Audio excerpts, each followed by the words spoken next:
2-day international conference on democracy and secular sectarianism. The broad idea that we had in mind was there's something big changing in with Indian politics, and perhaps we're slipping into what one could typify as a post-Congress system with old type of interlocked alliances between social groups is cracking up, and there are new types of social conflicts emerging. And in course of this, perhaps secularism as an idea does not merely refer to separation between religion and state and politics, or secularism and its political consequences perhaps cannot be adequately captured through tradition, modernity kind of distinction. Because as a philosophical proposition, secularism also would mean an ability to trust and forge solidarities with unlikely social groups, essentially with strangers. And in that sense, I think it's the opposite of xenophobia. Xenophobia would mean phobia of the strangers. So in that context, we were trying to interrogate whether secularism produces, or groups that are known to be secular, produce their own kind of sectarianism.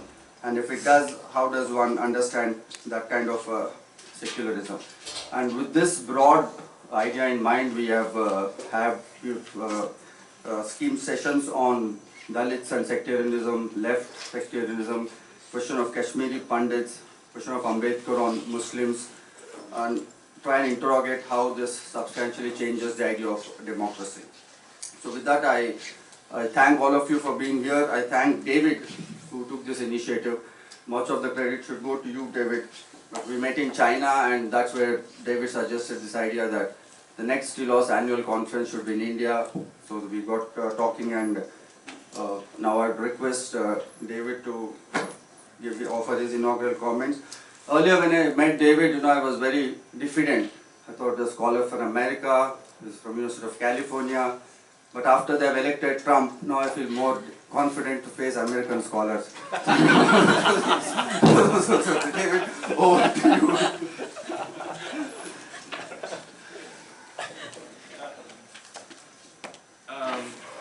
Thank you very much, Ajay. I really like to thank Ajay Gudavarthy. He's really done everything for this conference.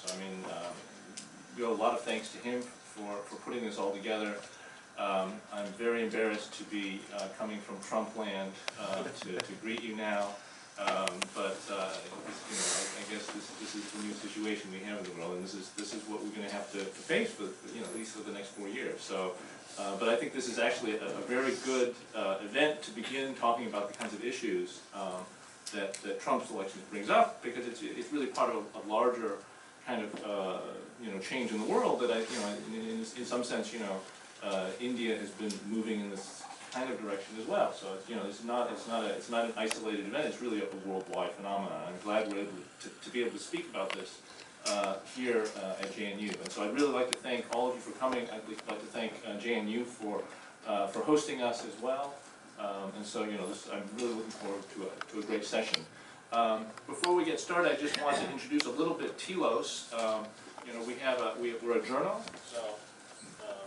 Some current issues that we have, you want to come take a look at these. I'll just leave them here at the tables over here.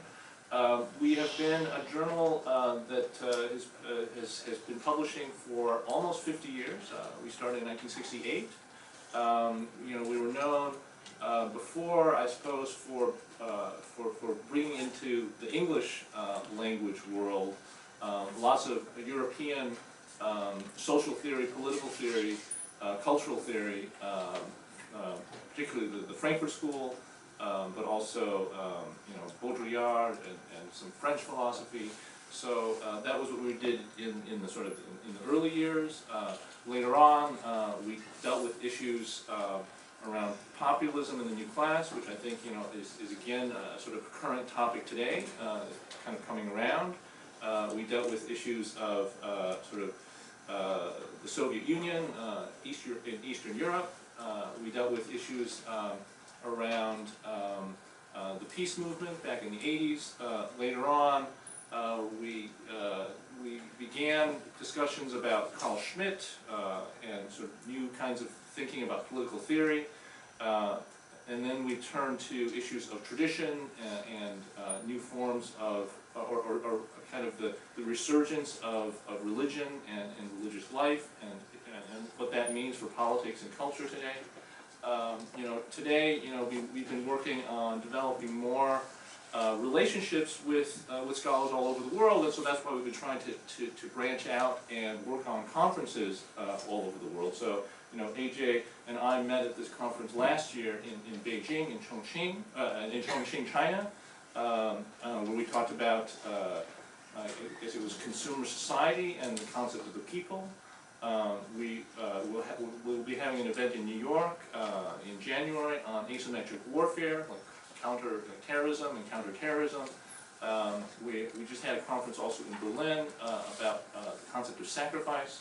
So we're trying to branch out in not only in a sense bringing in scholars into the journal from all over the world. We're also kind of trying to open up the journal to to looking at these different areas in the world and looking at these different perspectives.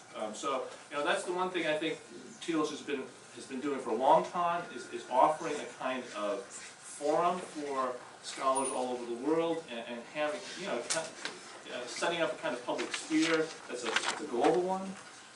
We're also very inclusive in the sense that we don't really follow a particular political line, so we're mostly interested in new ideas coming from people in whatever political direction. So there tend to be different debates about between scholars within the journal about issues that having to do with political theory and cultural theory, but not necessarily a particular with a particular perspective that we're trying to push. And finally, one of the aspects of the journal that I think is really unique is that we're still an independent journal. We're not affiliated with a particular university. We're solely funded through basically subscriptions that universities and individuals pay for the journal. And so I really would implore you, if you're teaching in a particular institution, to make sure that your institution subscribes to Telos, because that is how we support ourselves. And then, you can see if you'd like, you can also order an individual subscription to Telos to keep up with what we're doing. So we have this related institute, the Telos Institute, and we run the conferences through there. So if you go to the telosinstitute.net website, you'll see our current and upcoming conferences, and I welcome you to do that and submit abstracts to come to a conference. It could be in the U.S., in Europe. We're trying to plan more conferences again all over the world. Hopefully we'll be back in India soon as well. So keep track of us there. You can submit your email address and you'll get regular updates on what we're doing. Thank you very much again for coming and hosting us, and I wish everybody a great conference. So thank you very much.